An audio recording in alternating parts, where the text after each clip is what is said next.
You want to achieve great results on the piano, but you find practice tiring, slow, and boring. You hear of people practicing 4 hours a day, and you wonder, how does that even happen? Hi everyone, my name is Jazer, I play the piano, and in this video I'm going to share with you 3 ways that I make my practice less boring and more interesting. When you apply the principles in this video, you're going to start to have very interesting and engaging practice sessions, and I promise you time will just fly so quickly when you're practicing. The first tip for today is rhythmic variations. Now guys, if there's one thing I want you to take away from this video, it should be this number one thing. Rhythmic variations. I love doing this one. It's so fun, it's so educative. Let's see how it works. I'm gonna use Bach as musical examples today. A shout out to Bach. He is one of the greatest of all time. He's one of the GOATs. Please study Bach because studying Bach will turn you from a normal musician to a fantastic musician.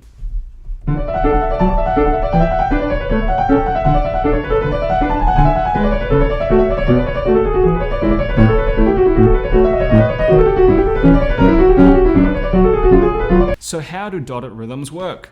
Instead of doing this,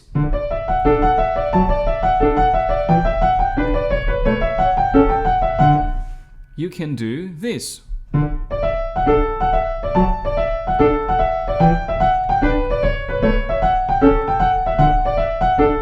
I really love this one. This gives your brain a really fun and interesting challenge. You know, it gives you a new perspective to play the piece.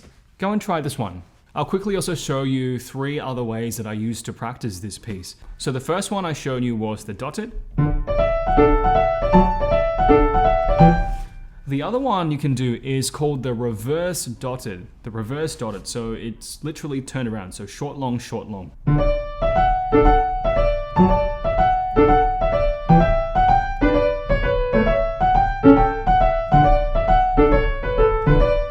So next one is the long, short, short, short. It sounds like this.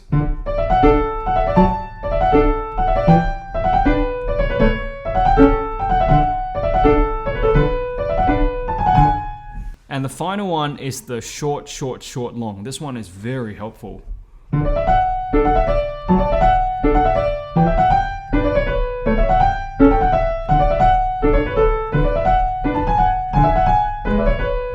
Now, these variations are not going to work on every single piece you play, but if you have a piece that has lots of legato fast notes, this is a very good exercise to do on those parts to increase security and evenness. You know, the reason we do these variations is because we don't want to practice in a mundane way where we, come to the piano and we just play through something mindlessly several times. I know what that feels like. You sort of approach practice with more of a sense of obligation, like, oh, I have to do it, as opposed to desire, like, I want to do it because it's interesting. Lots of students complain to me about how practice is boring, and when I get the chance to observe how they practice, I tell them, no wonder, because your practice method currently is not very interesting. It's a little bit routine and mundane, and there's no room for experimenting and creativity. It's not your fault, you just need to be taught some new and interesting ways to practice, and here's a really good way, rhythmic variations. Go and try this. These variations are not just fun, they're actually really educative experiences. Because when you practice them, you are doing a great study on the connection points of each note to the next note. When you practice all these variations, your connection points between each note to the next note becomes really strong. And when they become really strong, you start to develop a great sense of security and evenness to your playing. In the past, I made a PDF of the 10 most useful rhythm variations that I use. I made it for myself, but I want to share this with you too, so you can download it for free in the description. Tip number 2 today is to study different pieces. Now, this might sound like generic and simple advice, but you'll be surprised at how many people don't consider the importance of learning more pieces, building your repertoire. They go to the piano and they just go on autopilot mode. They sit there and they just whip out the piece they've been playing for 9 months and they just do it mindlessly for half an hour and they call that practice. It's not a surprise that it's not long before they start to feel a bit bored. They fail to realize that if they just play through that one piece, they are not challenging their brains with new music and new concepts. I generally study between 4 to 6 pieces at any one time. I find this works really well for me. It keeps things really interesting. Practicing a few pieces also keeps me really accountable because I know that if I don't sit on the piano and start practicing, I'm going to start to lose the mastery of those notes. There's something in psychology called the loss aversion theory, and that's this idea that we are more motivated to not want to lose something as opposed to gain something. So for example, when someone gives you $1,000, you're pretty happy. You go, wow, thanks dude. But if I were to tell you someone stole $1,000 from you, you would be pretty sad. In fact, you'd be furious. So loss aversion theory is all about being more motivated not to lose something as opposed to gain something. So I use this to my advantage when I'm practicing piano. If let's say I'm practicing 6 pieces, I want to keep practicing so that I learn them properly and keep them in my fingers. I don't want to lose them.